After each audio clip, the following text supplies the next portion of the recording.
عقلمند بادشاہ کی کہانی۔ ایک زمانے میں سرسبز وادیوں اور بلند پہاڑوں کی سرزمین پر ایک بادشاہ حکمرانی کرتا تھا جس کا نام بادشاہ فرید تھا۔ اس کی حکمت ہر طرف مشہور تھی اور اس کے عوام اس سے بہت محبت کرتی تھی۔ بادشاہ فرید کی عہد میں سلطنت ہمیشہ خوشحال تھی اور امن ہمیشہ برقرار رہتا تھا۔ اس کی انصاف پسندی نے انسانی فطرت نے اسے ایک بہترین حکمران بنا دیا تھا۔ ایک دن ملک میں شدید قحط پڑ گیا، دریا خشک ہو گئے، لوگوں کی حالت بہت خراب ہو گئی، ان کے چہروں پر پریشانی اور بھوک کے آثار دکھائی دینے لگے۔ بادشاہ فرید اپنے لوگوں کے لیے بے حد فکر مند تھا۔ اس نے محل میں ایک بڑی مجلس طلب کی۔ اس نے اپنے وزیروں کی باتوں کو غور سے سنا، کچھ نے پڑوسی ممالک سے خوراک منگوانے کا مشورہ دیا اور کچھ نے کنووں اور ذخائر کھدائی کی تجویز دی۔ بعد بادشاہ فرید نے اپنے سب سے قابل اعتماد وزیر کو بلایا جس کا نام حکیم حامد تھا۔ حکیم حامد بادشاہ کے ساتھ اس کی جوانی سے تھا اور اس کی بصیرت کے لیے جانا جاتا تھا۔ حکیم حامد نے ایک منصوبہ پیش کیا جو غیر معمولی لگتا تھا لیکن سلطنت کی بحالی کے لیے فائدہ مند ہو سکتا تھا۔ اس نے تجویز دی کہ فوری امداد پر توجہ دینے کے بجائے بادشاہ کو لوگوں کو اپنے وسائل اور صلاحیتوں کو بہتر طریقے سے استعمال کرنے کی تعلیم دی۔ بادشاہ فرید نے حکیم کی باتوں کو سنجیدگی سے لیا اور اس پر عمل کرنے کا فیصلہ کیا۔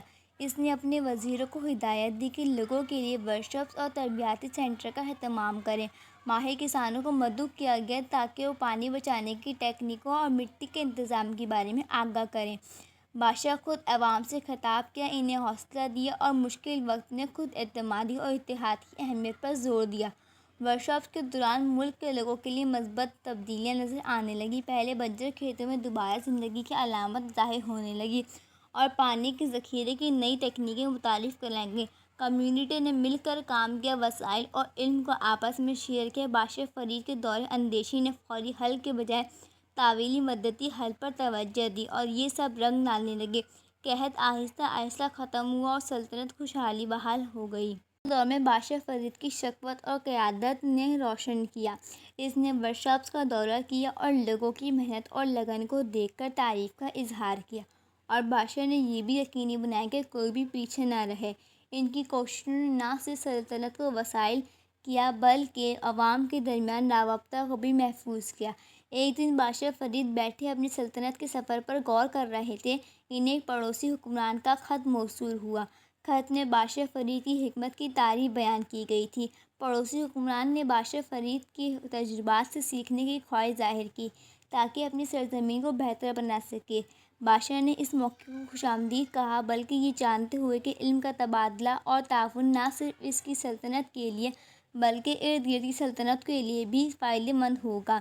بادشاہ فرید کی امراض اس کی حکمرانی کے بعد بھی زندہ رہی۔